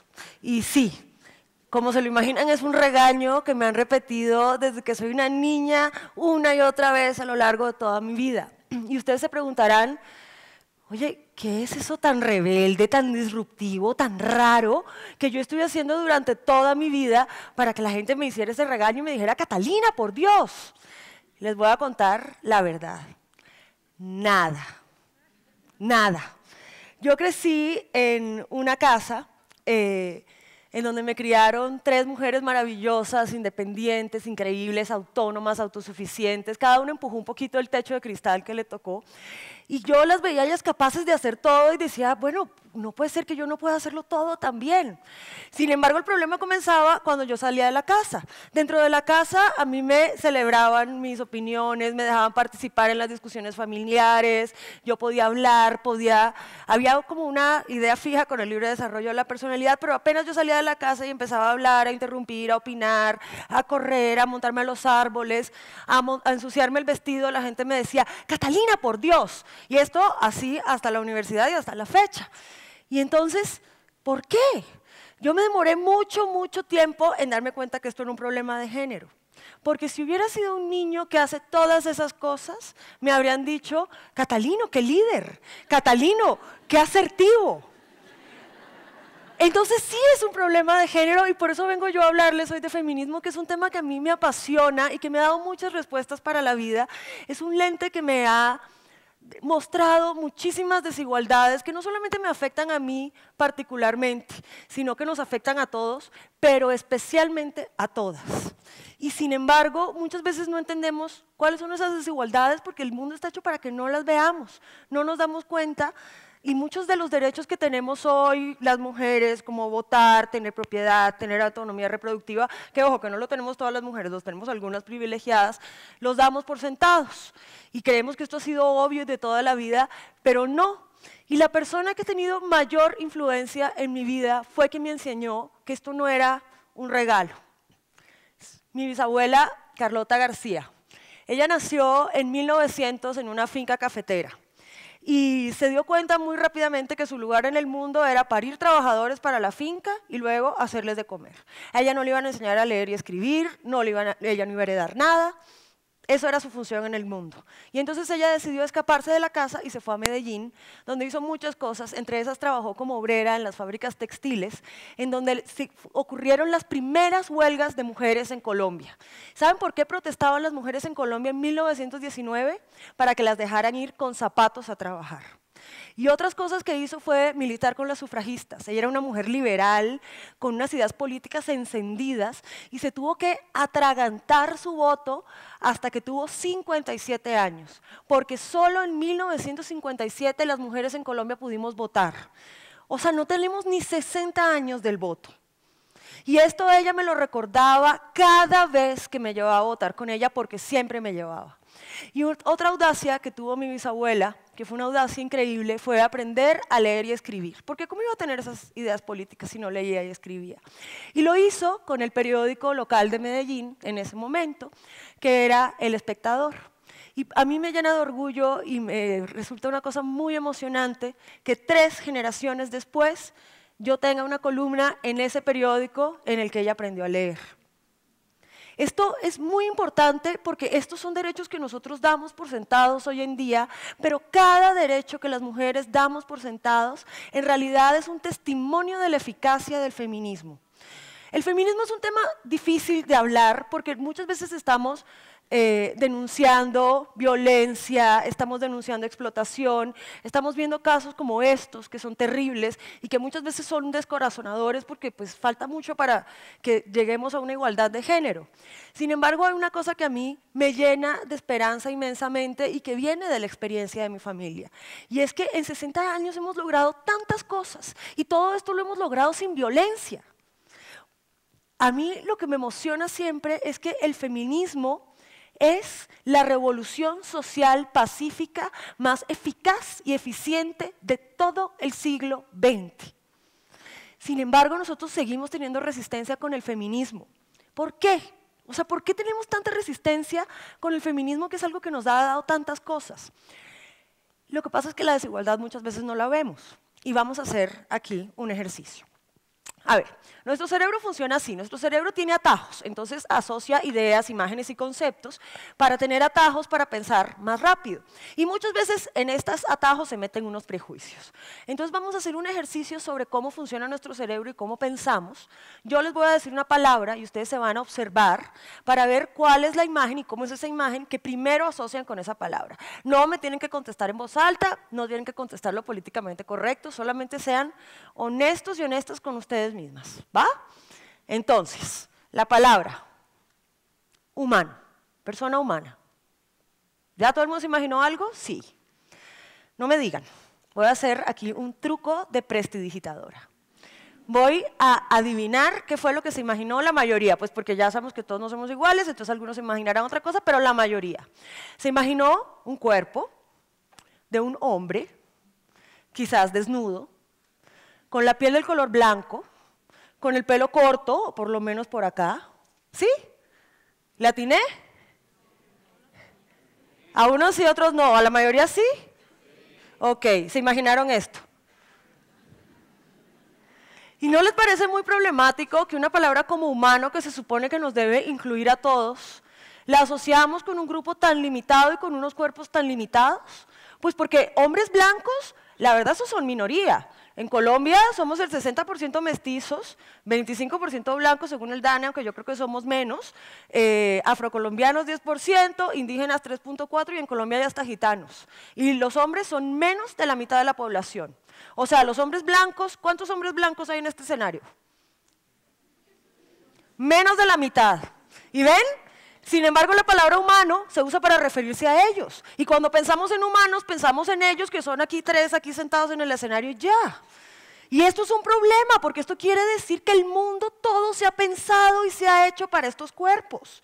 Y que los cuerpos que no nos parecemos al cuerpo del Vitruvio de Da Vinci, pues estamos excluidos del mundo. Y esto se nota luego en muchas cosas de la vida cotidiana. Por ejemplo, el espacio público. Los hombres pueden ir libremente por el espacio público, es una cosa muy sencilla, su ropa es cómoda, sus zapatos son bajitos, si llueve no hay problema, nadie les pone todas estas exigencias, no se tienen que hacer el blower, etc. En cambio, las mujeres salimos a caminar con miedo de que nos acosen. Y las mujeres en Bogotá no tenemos espacio público después de 10 de la noche. Por ejemplo, el feminicidio.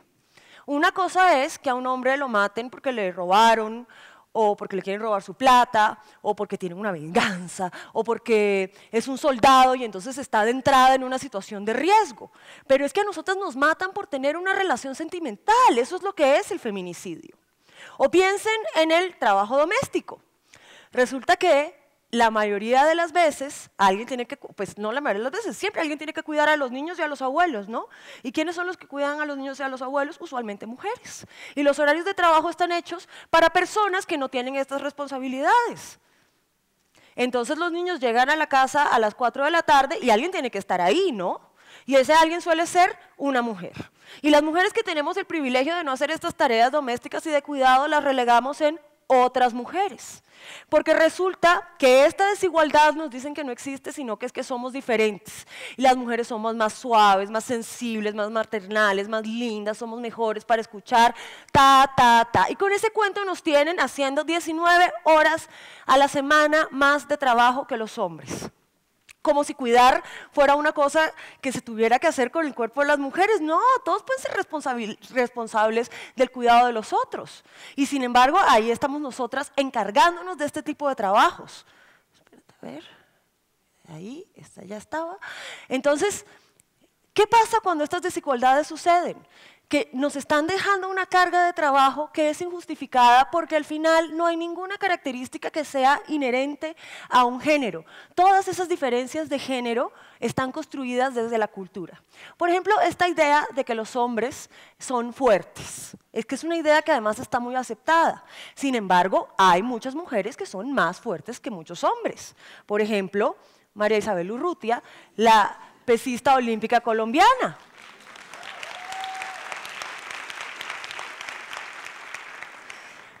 Pero ¿qué pasa? que estos estereotipos nos los repiten tantas veces que empiezan a modificar nuestros comportamientos hasta que nosotros nos ajustamos al molde. A las mujeres nos dicen que tenemos que ser femeninas, pero la fuerza resulta que no es femenina. Entonces todas nosotras lo vamos a pensar 2 veces antes de decidir ser pesistas. Hay más ejemplos. Por ejemplo, hay uno que a mí me fascina, que me decía mi bisabuela. Se supone que los cuerpos de los hombres son más fuertes, ¿no? Pues resulta que no hay ningún lugar en mi cuerpo al que yo le pueda pegar y yo caiga en el piso llorando. ¡Ninguno! Pero ¿y los hombres con sus testículos? ¿Cómo van por la vida con sus genitales expuestos así? ¿Cómo montan bicicleta? ¿Cómo montan a caballo? ¿Ven? Es verdad que las personas que tienen testículos tienen cuerpos más vulnerables y sin embargo no lo vemos así. O sea, de pronto el talón de Aquiles no era un talón.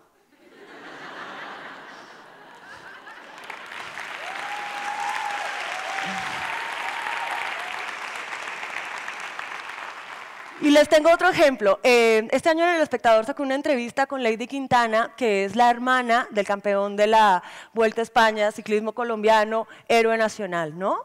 Y entonces le preguntan a Lady Quintana por su infancia, y ella dice que ella y su hermano montaban bicicleta, unas bicicletas que les prestaban unos vecinos a cambio de fruta, y que cuando salían a montar bicicleta, a ella su papá la regañaba con más vehemencia que a él. Y la regañaba, ¿saben por qué? Porque el papá pensaba que el sillín de la bicicleta la podía desvirgar y que montar bicicleta no era una cosa que hacen las señoritas. Nunca vamos a saber si Lady Quintana pudo haber sido una gran ciclista, porque desde niña le dijeron que montar bicicleta no era una cosa de señoritas, exactamente como Catalina, por Dios. Y entonces hay otra amenaza que nos hacen que es muy fuerte y otra cosa que nos dicen a las mujeres que no seamos una y otra vez. Y es que nos dicen que no seamos feministas. Porque si somos feministas vamos a ser feas, difíciles, complicadas, odiosas y nos vamos a quedar solas. Miren esta publicidad, esto es una propaganda de comienzos de siglo en Estados Unidos contra las sufragistas, que son las mujeres que lucharon por el voto, en donde les decían, nadie me quiere, así que creo que seré sufragista. Y ustedes... miren que esto nos lo siguen diciendo hoy en día. Y entonces ustedes pensarán que esto es una cosa superficial, pero resulta que no, el amor no tiene nada de superficial. Es un problema de supervivencia, porque los humanos somos seres sociales y necesitamos amor, necesitamos que nos quieran. Si a mí me dicen, Catalina, tienes que escoger entre tener derechos o que te quieran, yo prefiero que me quieran. Es una necesidad básica. Pero lo que yo vengo a decirles aquí a ustedes es que no, esto es mentira.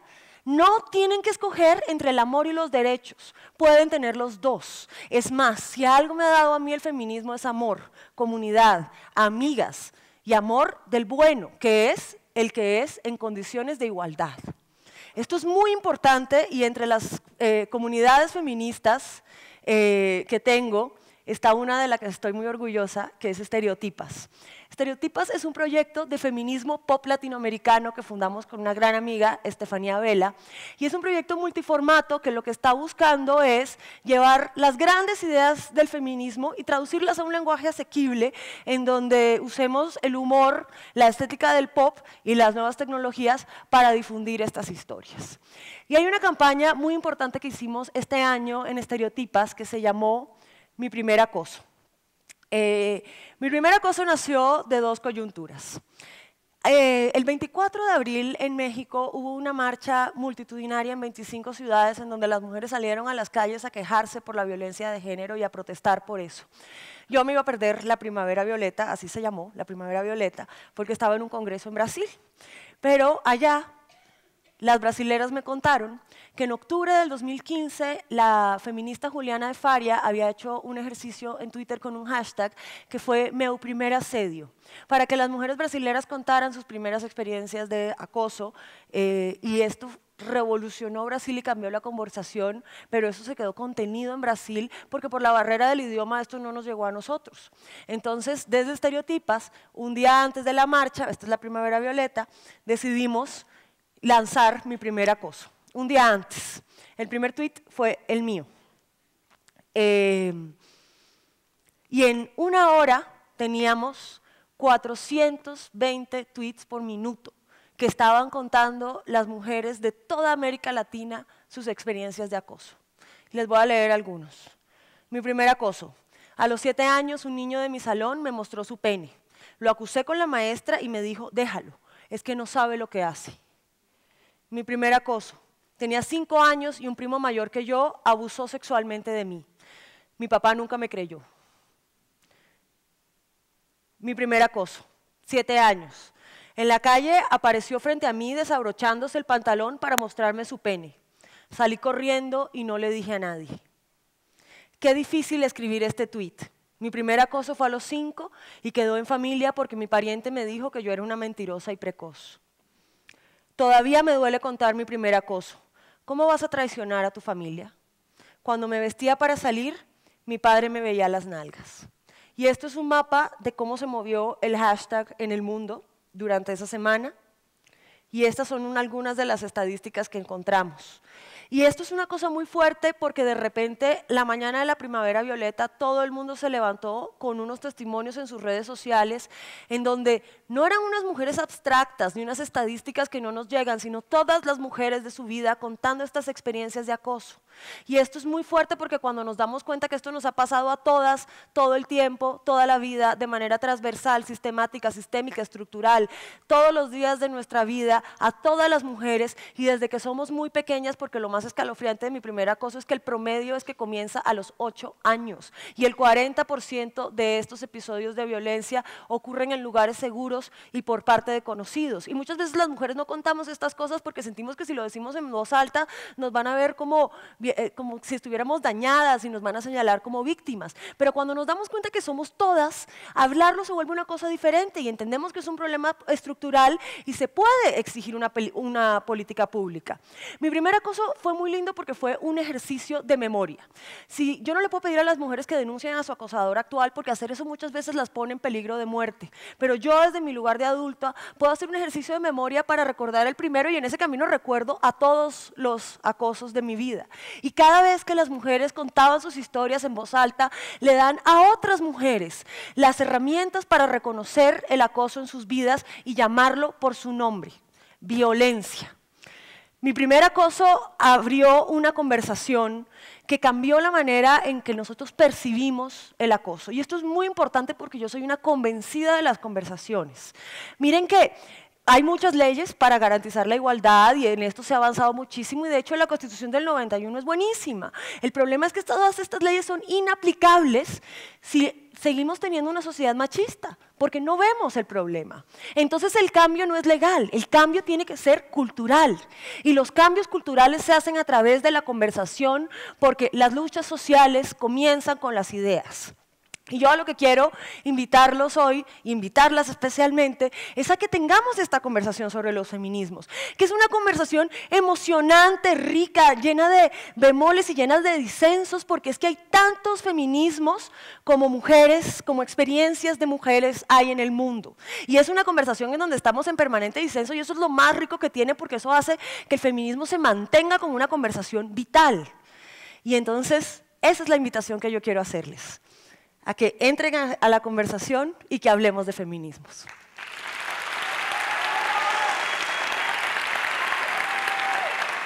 Gracias.